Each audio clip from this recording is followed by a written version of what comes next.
Hello friends, मैं ज्योति हूँ और आप सभी का मेरे इस यूट्यूब चैनल एग्ज़ाम ईयर पे स्वागत है। तो जैसा कि आप सबको पता है, हम इग्नू एमए पॉलिटिकल साइंस की जो बुक है MPSC 1, जो कि हमारा है भारत और विश्व, इंडिया एंड द वर्ल्ड, इसके 8th चैप्टर को कवर कर रहे थे। 7th चैप्टर जो है मैंने इसके आपके कवर करवा दिए हैं। उनके जो लिंक है वो मैंने डिस्क्रिप्शन बॉक्स में दिया हुआ है। अगर आपने मेरी वो वीडियोज़ को नहीं देखा है, उन वीडियोज़ को देख सकते हैं। और ये हमारा जो 8th चैप्टर है, जो कि है रूस, चीन और जापान। इस चैप्टर के 2 पार्ट्स जो है मैंने अपलोड कर दिया है। उन पार्ट्स में हमने भारत का रूस और चीन के साथ जो संबंध है उसको डिस्कस किया था। आज की इस वीडियो में हम भारत और जापान का जो रिलेशन है उसको डिस्कस करेंगे। अगर आपको मेरी वीडियो समझ में आती है तो चैनल को सब्सक्राइब करें, वीडियो लाइक करें और ज़्यादा से ज़्यादा इसको शेयर करें। चलिए, तो अब हम शुरू करते हैं आज की अपनी ये वीडियो। आज हम देखेंगे भारत और जापान के बीच में जो संबंध है वो कैसे हैं। भारत और जापान का जो संबंध है वो बहुत ही पुराना है।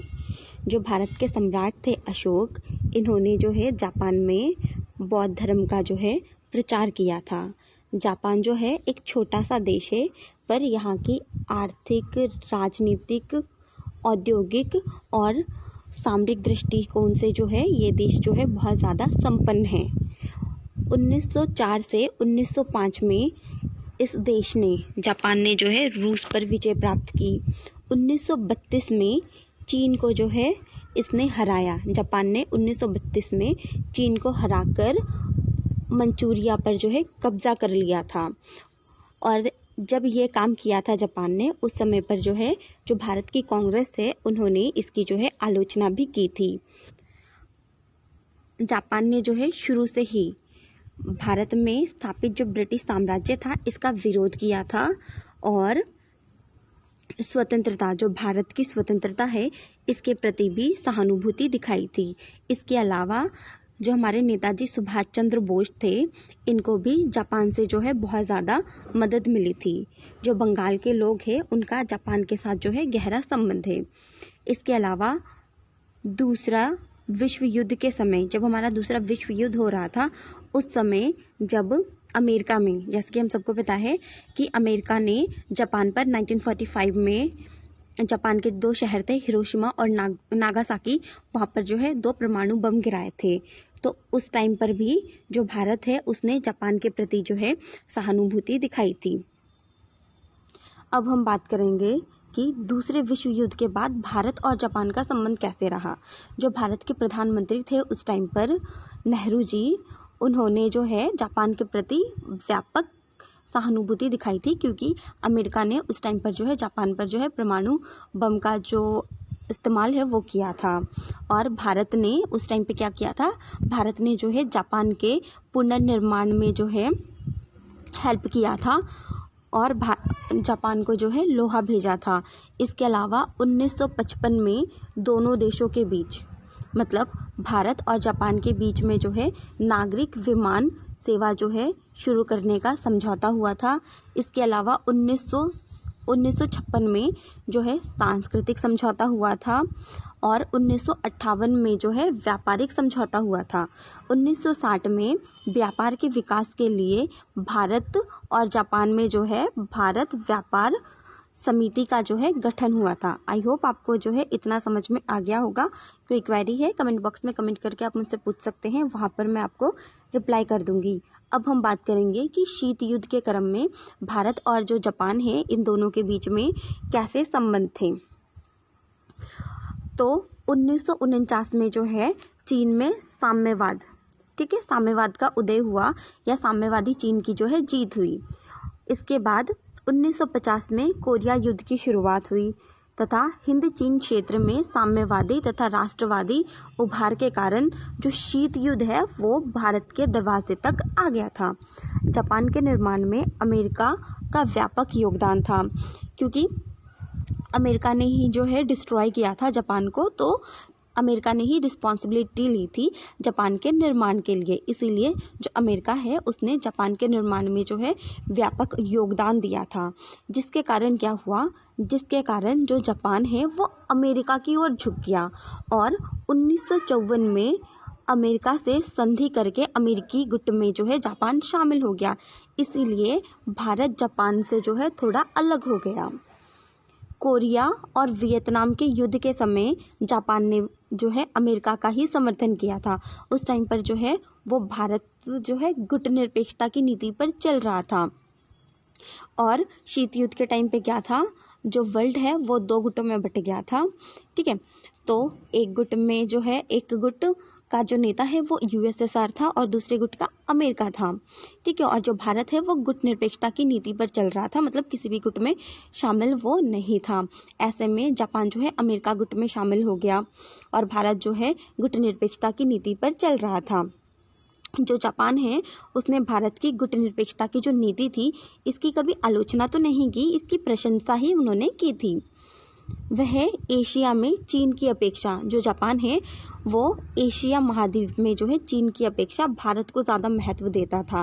पर 1962 में जब चीन ने भारत पर आक्रमण किया और चीन ने भारत को हरा दिया, उस टाइम पे क्या हुआ, उस टाइम पे जापान के नज़रों में जो रिस्पेक्ट थी भारत के लिए वो जो है कहीं ना कहीं धूमिल हो गई और जापान की दृष्टि में जो भारत का महत्व है वो कम हो गया।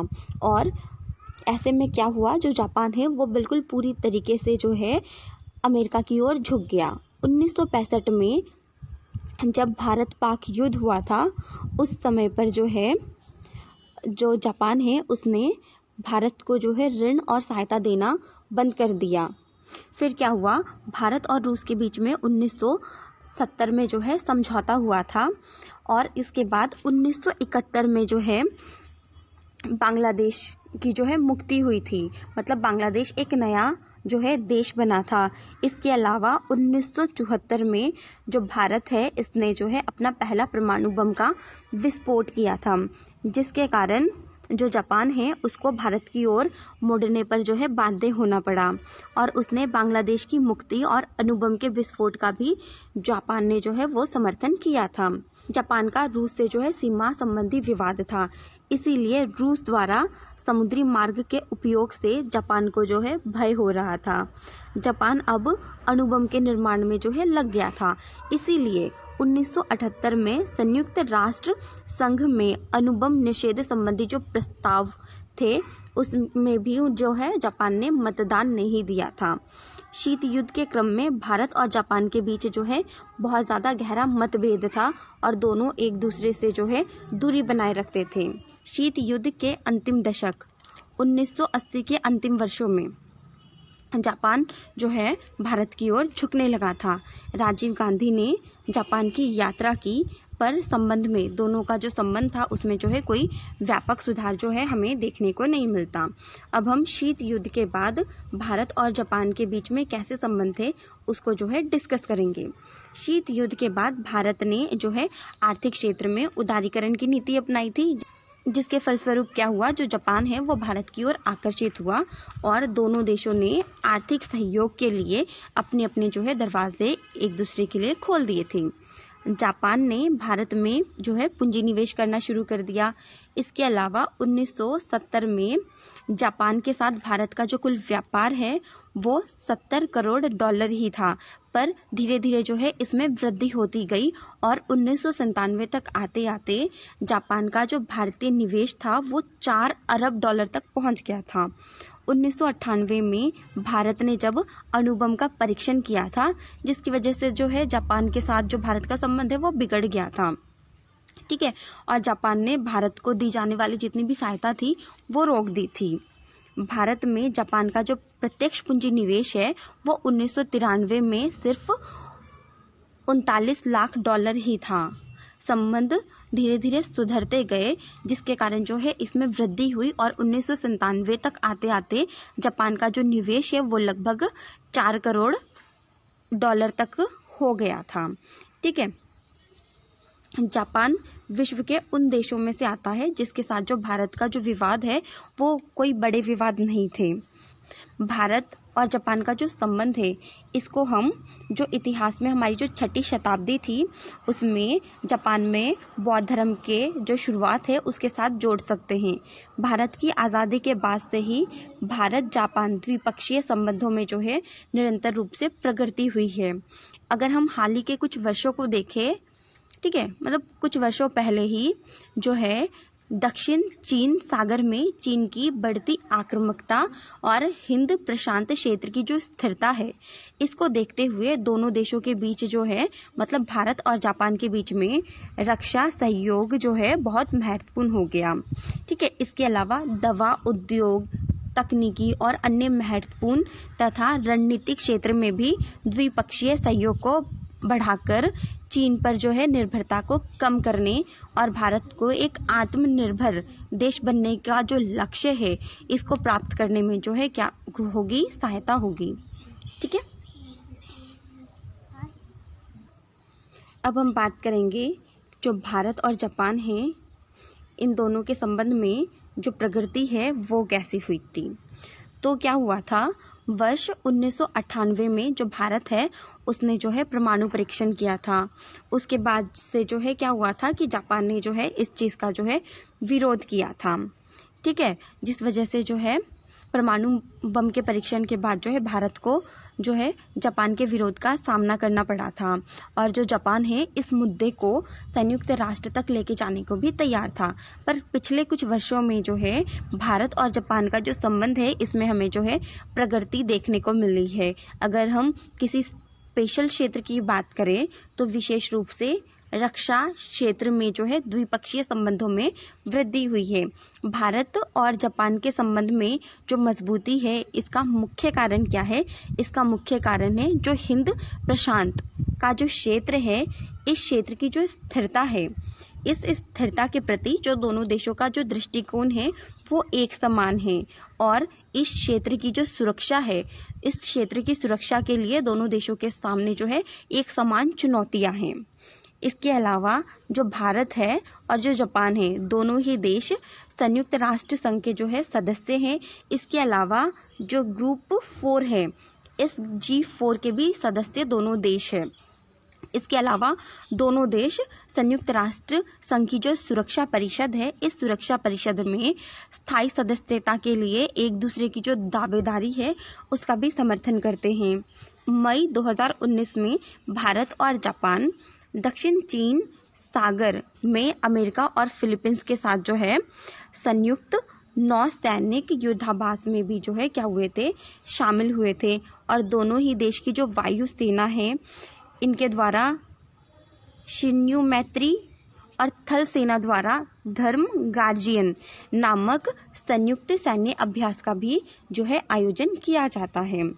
आई होप आपको समझ में आ रहा होगा। अब हम दोनों देशों के बीच जो द्विपक्षीय सहयोग है इसके बारे में बात करेंगे। तो क्या हुआ, वर्ष 1903 में भारत जापान एसोसिएशन की स्थापना की गई थी जो कि आज भी जापान का सबसे पुराना अंतर्राष्ट्रीय मैत्री निकाय है। 1957 के बाद भारत के जो प्रधानमंत्री थे वो जापान की यात्रा पर और जो जापान की प्रधानमंत्री थे उन्होंने भारत की जो है यात्रा की और जिससे क्या हुआ, जिससे दोनों देशों के बीच जो द्विपक्षीय संबंध है उसको जो है एक नई मजबूती मिली थी। 2018-19 में जो जापान की कंपनियां हैं उन कंपनियों द्वारा भारत में जो निवेश किया गया था वो जो निवेश था वो प्रत्यक्ष विदेशी निवेश 2.965 बिलियन अमेरिकी डॉलर तक जो है पहुंच गया था। इसके अलावा जापान में भारत का जो निवेश है वो लगभग 1 बिलियन डॉलर तक पहुंच गया था। वर्ष 1958 से ही जो जापान ने जो है भारत को ऋण और अनुदान के माध्यम से जो है आर्थिक सहयोग देना जो है शुरू किया था या तब से जो है देता रहा है। वर्ष 2018-19 में जो है विभिन्न परियोजनाओं या योजनाओं के लिए जो जापान है उसने भारत को लगभग 26 बिलियन अमेरिकी डॉलर जो ऋण है वो उपलब्ध कराया था। इसके अलावा अगस्त 2011 में भारत और जापान के बीच व्यापक आर्थिक भागीदारी समझौता कॉम्प्रिहेंसिव इकोनॉमिक पार्टनरशिप एग्रीमेंट, जिससे हम CEPA भी कहते हैं, इस पर जो है दोनों देशों ने हस्ताक्षर किए थे। इसके अलावा Mumbai to Ahmedabad high speed rail MAHSR परियोजना जो है भारत और जापान के बीच जो संबंध है वो संबंध की मजबूती का एक अच्छा खासा जो है उदाहरण है। आई होप आपको वीडियो जो है समझ में आ गई होगी। कोई क्वेरी है कमेंट बॉक्स में कमेंट करके आप मुझसे पूछ सकते हैं, मैं आपको जो है वहाँ पर रिप्लाई कर दूंगी। अगर आपको मेरी वीडियो पसंद आती है चैनल को सब्सक्राइब करें, वीडियो लाइक करें और ज़्यादा से ज़्यादा इसे शेयर करें। आपने मेरी वीडियो यहाँ तक देखी उसके लिए आप सबका बहुत बहुत धन्यवाद।